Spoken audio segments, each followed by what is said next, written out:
Bom dia, são 8 horas e 15 minutos, quinta-feira, 3 de maio. Você está na TV Senado. Eu sou André Ricardo e você assiste agora ao Senado em Dia. CPI do Cachoeira vai iniciar trabalhos com as primeiras convocações de depoentes. Relatório sobre representação no Conselho de Ética contra o senador Demóstenes Torres será apresentado hoje. Novo projeto sobre o Código Florestal pode evitar veto da presidência à matéria aprovada na Câmara. E Comissão de Educação discute liberação do consumo de álcool nos estádios durante a Copa. Agora, no Senado em Dia.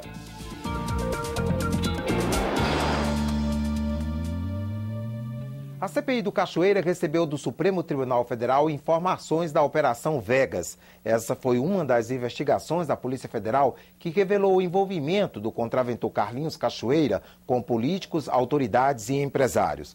A documentação vai ser compartilhada com o Conselho de Ética do Senado. O presidente e o relator da CPI receberam 9 mídias digitais com as cópias dos inquéritos que tramitam em segredo de justiça no Supremo Tribunal Federal e tratam da relação do contraventor Carlinhos Cachoeira com políticos e empresários. O material foi depositado em um cofre. O presidente da comissão, senador Vital do Rego, disse que o Supremo autorizou o compartilhamento das informações com o Conselho de Ética do Senado, que analisa o suposto envolvimento do senador Demóstenes Torres com o contraventor. Vital do Rego explicou que vão ser tomadas providências para impedir o vazamento das informações contidas nos inquéritos. O primeiro passo que eu vou determinar é a conferência do material que veio com o material que foi vazado, aquele que está de domínio público. O Prodazem e toda uma equipe de profissionais de tecnologia está estudando mecanismos para evitar que nós sejamos constrangidos com algum tipo de vazamento. Logo depois de receber as cópias dos inquéritos, o presidente e o relator da comissão vieram à Procuradoria-Geral da República convidar o procurador Roberto Gurgel para falar à CPI. Os parlamentares acham que ele pode esclarecer detalhes das investigações. Mas o procurador-geral disse que está impedido de comparecer à CPI porque não pode ser, ao mesmo tempo, presidente dos inquéritos e testemunha na investigação do Congresso. Mesmo assim, o presidente informou que Gurgel poderá ser convocado. Eu tive a prudência de colocar para o procurador-geral que a minha visita com o relator tinha sido uma visita institucional da presidência e do relator, mas tem uma solicitação através de um requerimento de convocação. Uma vez aprovado o requerimento, o procurador é obrigado a ir? Uma vez aprovado o requerimento, com a convocação, sim. A possibilidade de convocar ou não o Procurador-Geral da República foi tema de polêmica na primeira reunião de trabalho da CPI. Ontem foram marcados os primeiros depoimentos. O contraventor Carlinhos Cachoeira vai falar no dia 15 de maio. A reunião era para definir o plano de trabalho da CPI e votar quase 200 requerimentos dos parlamentares. A maioria para convocar supostos envolvidos em ligações criminosas com o contraventor Carlinhos Cachoeira. Mas o primeiro debate foi sobre a presença entre os integrantes da comissão mista do deputado Protógenes Queiroz. Não restam dúvidas que o parlamentar, em alguma medida, esteve envolvido com os personagens investigados. Todas essas circunstâncias apontam para que o deputado Protógenes Queiroz é direta e pessoalmente interessado no objeto da investigação a ser realizada pela CPMI, ora em funcionamento. Originariamente eu fui o autor do pedido de investigação contra o esquema Cachoeira. Ora, já há uma contradição muito grande levantar qualquer ilação a meu respeito de estar vinculado a qualquer membro dessa quadrilha destinada a praticar determinados crimes. O questionamento será levado à mesa do Congresso. O presidente da CPI alertou os parlamentares sobre a necessidade de manter em sigilo as informações recebidas do Supremo Tribunal Federal. Foi apoiado pelo senador Fernando Collor. Vossa Excelência, bem como Sua Excelência, o senhor relator, são responsáveis primeiros por qualquer vazamento que haja. E estarão passíveis de receberem uma punição pelo rigor da lei. Não existe mais sigilo, porque isso já está propalado pela imprensa. Durante 4 horas, os parlamentares discutiram o plano de trabalho da comissão, apresentado pelo relator Odair Cunha, do PT. Alguns cobraram depoimentos de dirigentes da construtora Delta. A construtora Delta, assim como em muitos estados, ela também atuou no meu estado e atua no meu estado. E o depoimento imediato de Carlinhos Cachoeira. Ele tem que ser o primeiro a ser ouvido. Não é possível. Vamos ver quem essa cachoeira vai molhar ou quem essa catarata vai afogar. A partir de agora, a CPI deve se reunir pelo menos 2 vezes por semana. Os primeiros depoimentos, nos dias 8 e 10 de maio, serão de delegados e procuradores que investigaram Carlinhos Cachoeira. Já o contraventor, que está preso aqui em Brasília, deve vir à CPI no dia 15 de maio. Outros citados nas operações também vão depor. No dia 22 de maio, 5 pessoas ligadas à Cachoeira. No dia 31, o senador Demóstenes Torres. Alguns parlamentares defenderam a convocação do Procurador-Geral da República, Roberto Gurgel. É um absurdo ter visto que todas essas informações estavam guardadas desde 2009 e esse cidadão, nosso Procurador-Geral, não colocou isso a público. Mas outros dizem que a convocação pode prejudicar as denúncias que a CPI vier a fazer. O Procurador-Geral da República, se ele vier depor aqui nesta CPI, ele não poderá oferecer denúncia criminal contra senadores e deputados federais, porque ele restará impedido nos termos do artigo 258 do Código de Processo Penal. A convocação do procurador está em vários requerimentos que ainda não foram votados. Nesta quarta-feira, foram aprovados 51, entre eles o que quebra o sigilo bancário de Carlinhos Cachoeira. E o relatório do senador Humberto Costa sobre a representação no Conselho de Ética contra o senador Demóstenes Torres deve ser apresentado agora pela manhã em reunião marcada para as 9h30. A representação contra Demóstenes Torres por envolvimento com o contraventor Carlinhos Cachoeira foi apresentada pelo PSOL e pode provocar a cassação do mandato do senador. Confira agora a agenda das comissões do Senado para amanhã desta quinta-feira. Na Comissão de Agricultura, um dos projetos na pauta determina que benefícios financeiros de programas de assistência social, de conservação ambiental e de incentivo a atividades produtivas rurais sejam pagos preferencialmente à mulher responsável pela unidade familiar. Audiência pública na Comissão de Meio Ambiente para discutir os temas que estarão em foco na Conferência das Nações Unidas sobre Desenvolvimento Sustentável, a Rio+20. O destaque é o uso sustentável da energia.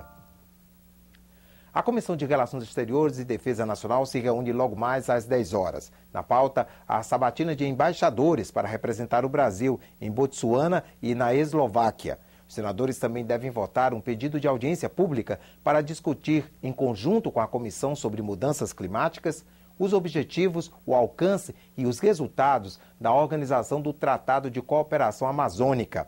A ótica foi criada em 1995 pelo Brasil e outros 7 países da América do Sul para fortalecer a preservação do patrimônio natural da Amazônia.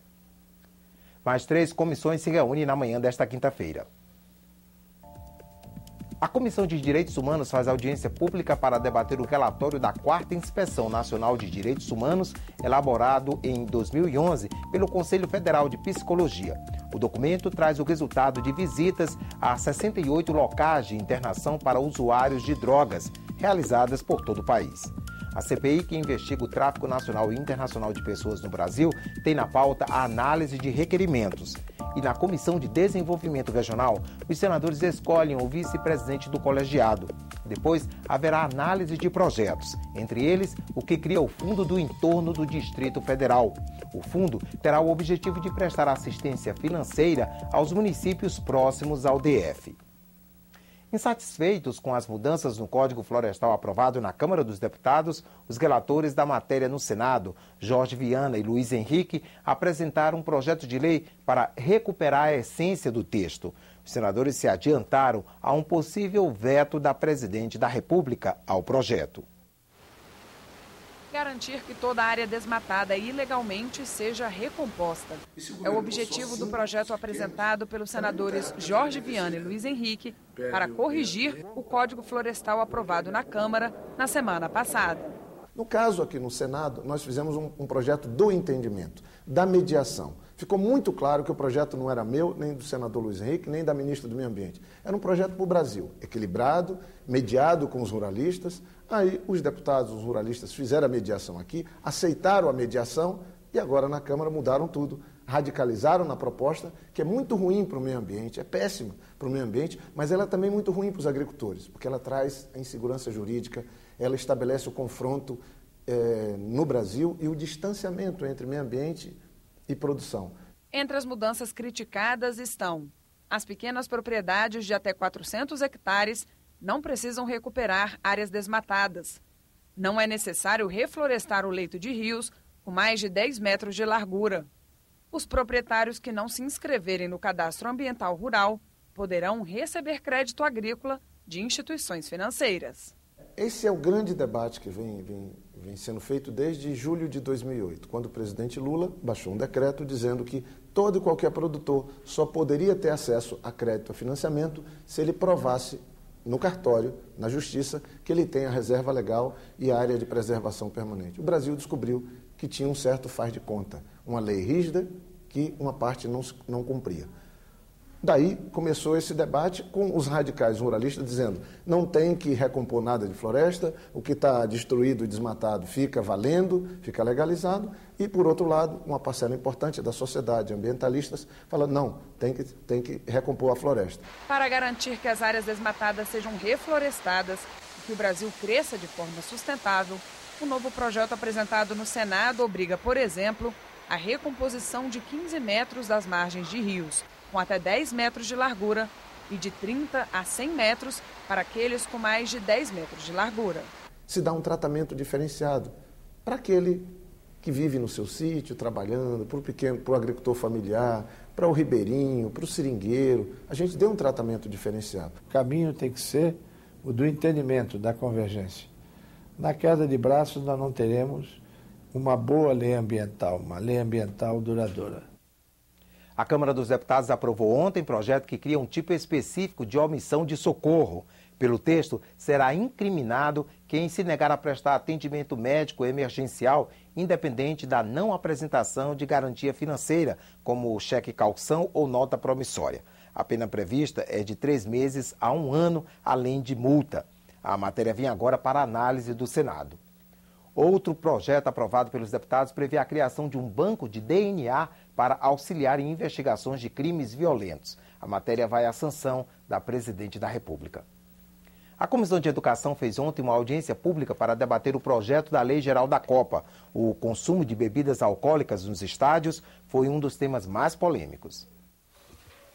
O presidente da Comissão Nacional de Prevenção e Combate à Violência nos Estádios, José Baeta, foi o primeiro a falar. Ele defende que a Lei Geral da Copa proíba claramente a venda e o consumo de bebidas alcoólicas nos estádios. A restrição ao consumo de bebidas alcoólicas hoje já faz parte de uma tradição dos frequentadores dos estádios. Então, caso sobre o argumento de que a Copa do Mundo é um evento especial, ela for liberada, sem dúvida nenhuma traz um retrocesso, porque está sinalizando de uma maneira para a população de que o álcool não é tão maléfico assim. E o que se vê é ao contrário. Minas Gerais foi o primeiro estado a proibir a venda de bebidas em 2007. Números coletados pelas autoridades mostram que houve redução de 50% no número de ocorrências gerais e de 90% no de ocorrências médicas. Outras unidades da federação acompanharam a iniciativa. Em 2010, o Congresso alterou o Estatuto do Torcedor para restringir a venda de álcool nos locais dos jogos de futebol. Os senadores consideram a liberação do comércio um retrocesso. O governo brasileiro perdeu uma grande oportunidade de estar tratando de outros temas, mas já era para ter dado cor, resolvido isso. A gente faz uma coisa disfarçada, alimentos e bebidas ali como se bebidas não quisesse que ficasse explícito se é alcoólico, se é não alcoólico.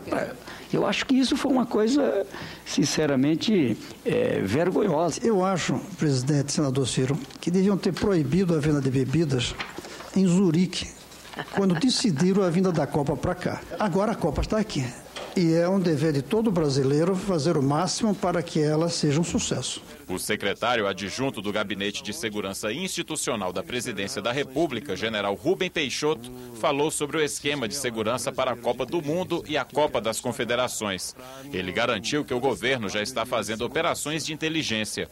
O Ministério da Justiça vai coordenar o plano. O trabalho de inteligência é um trabalho permanente, né? Uma atividade permanente no nosso país.